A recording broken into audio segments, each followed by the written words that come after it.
ఇక్కడ విచిత్రం ఏంటంటే నేను గుళ్ళోంచి బయటకు వచ్చినప్పుడు వాళ్ళే బయటకు వచ్చేలోపు ఈ రభసంతా చేసి మా మీద దాడి చేయడానికి, మా కారు మీద దాడి చేసి, ఇలాంటి స్లోగన్స్ ఇచ్చి ఇష్టం వచ్చినట్టుగా మాట్లాడి మా మీద దాడి చేసి తిరిగి ఈరోజు చూస్తే విచిత్రం ఏంటంటే ఈరోజు నా మీద, మా క్యాడర్ మీద కేసు కట్టారు. ఈ కేసు గురించి కూడా చెప్తాను మీకు. ఈ కంప్లైంట్లో ఏం రాస్తుందంటే, మేమంట గుడికి వెళ్ళి అక్కడంట బయట నేను కుల మత వర్గాలు గురించి రెచ్చగొట్టే విధంగా నేను మాట్లాడానని చెప్పి కంప్లైంట్లో పెట్టారు. నేనంటే కుల మతాలు వర్గాల గురించి ఏదో రెచ్చగొట్టినట్టుగా మాట్లాడానని, ఆ తర్వాత మీకు ఇక్కడ ఏం పనని వచ్చిన వాళ్ళతో నేను గొడవపడి వాళ్ళని చేతులతో నెట్టి కర్రలతో కొట్టానంట.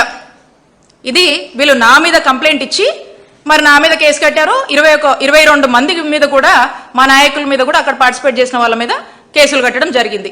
ఒక్కసారి ఆ ఫస్ట్ వీడియో ప్లే చేయమ్మా.